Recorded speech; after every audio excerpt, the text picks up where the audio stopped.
I want to first thank everybody for joining this game, Empire at Arms, by mail. And it's not going to be as daunting of a task as you might think. Back in the 80s, when I belonged to Avalon Hill Gaming Club, we used to play by mail all the time. And we played this game, Empire at Arms, by mail. And that was back when there was no texting, no mobile phones, no emails, no conferencing calls. There was nothing like that. You got a letter, you put it in an envelope, you sent it out in the mail, and you waited, 2 weeks to get a reply.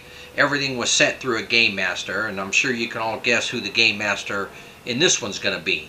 And I think there's some good benefits to us doing this by texting, or probably be by FaceTime. I think a huge benefit is, one, sometimes you sit around this board and you got to wait 2 hours for your turn to come around. So you won't have to do that anymore. There's no waiting of that. I will contact you when it's your turn, and then we'll spend an hour or so doing your turn, and then that's the end of it. The second thing is being able to contact individuals in this game and make deals and alliances without anybody else knowing about it. But also, not only that, but you won't know if that person is turned around and went and talked to someone else. It's sort of like you're going to go up and hug somebody, give them a nice big fat kiss on the cheek, and then you go take a knife while you're doing that and you just ram it right in their back. So there will be that advantage to the game. So and we can progress slowly. And then the other advantages, of course, is, I'm off work, and, I've got a month here of not much going on. The first thing I sent you with the email is some information you're going to need. One is this PSA card. This keeps track of your political status. Remember, you're the leader of a nation in the 19th century of one European nation. So the political status has a lot to do with how you ran your country at that time, at any time, but this board will keep track of that. So you should have this. If there's anything here that you don't see that you have, you need to contact me and let me know that you didn't get it. This is a minor country national card. This shows you what minor countries can support you and help you in giving you more troops. So you'll have that card. Then everybody has received 2 files on this, because this is front and back, and I can only send 1 file at a time on my scanner. So this is Russia, and this will have your cores on it, and this side is your economic sheet. Very important. You're going to be using this all the time to keep track of your expenditures. And then down below on this side is an economic manipulation display. So this card's going to be useful, and I'll go over all this stuff in another video. This video here is just an introductory of the thoughts and ideas of what to expect in this game, and what I sent you in the emails. So every country got one of those. Then I sent out the player aid card. This is your player aid card. Now my scanner can only do the 1 page at a time, so I sent you 4 pages. So I scanned this, I scanned this, I scanned this, and this. So you got 4 pages of the player aid card. Then in the rules, I sent some pages out. Now this is the rule book. I didn't send everybody the rules. If anybody is interested in getting the copy of the rules, just let me know. It says 46 here, but really the rules consist of basically 25 pages is the rules. After that, it's a bunch of miscellaneous and optional rules.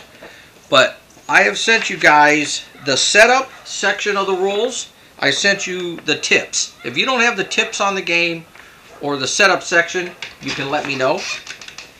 And then, I didn't send everybody this, but I sent some of you this page, which describes to you each unit and what the numbers on the units mean. So when you're working with me and we're on FaceTime and you're looking at the board, you'll know what these numbers mean. And then the last thing I sent people is everybody has, how do you say it, a special ability, let's say. And that special ability, I sent everybody a copy of how those special abilities work. For example, so one example is Spain. Spain has a special rule that they use gorillas. Nobody else uses them. So I sent the Spanish player a copy of the gorilla rules. Now these are just for you guys to look at if you want to know things, but as you work with me and we set up the game, we're going to be going over the rules and what you do. But you got to keep in mind, every single one of us are trying to be the leaders of Europe, and we're trying to be the power. That is the introductory. That is the copies you should have gotten. I have one last thing I thought, I don't know if it's innovative or not, but here's my idea.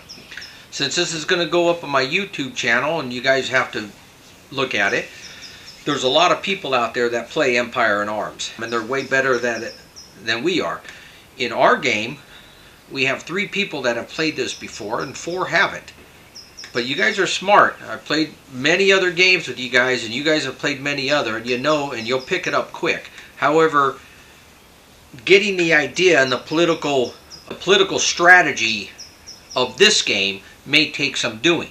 So what I'm saying is, when I put these videos up and I put the tag Empire at Arms, I'm hoping experienced people who have played this game will feel free to join us in these video chats and help us and advise each country what they should do. Because every time we take a turn, I'm going to record it and I'm going to put the video up, and then these people that know the game better than we do can advise us of what's going on, and of course they'll tell us what rules we're missing, because believe me, you know, out of all these rules we're going to forget them.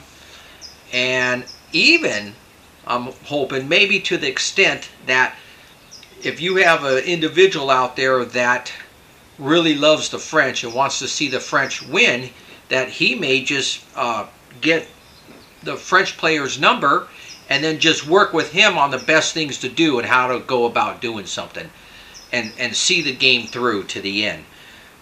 But that's my idea, and I'm hoping we get people that will hopefully help us progress through this game. Lastly, there's a website called Game Board Geek, I think it is, and that's where a lot of these Empire at Arms players put a lot of, there's a forum section for it, and you can look up a lot of what they're telling you and how to play and what's the best things to do. So feel free to go to that website, Board Game Geek, I believe it is, and check that out.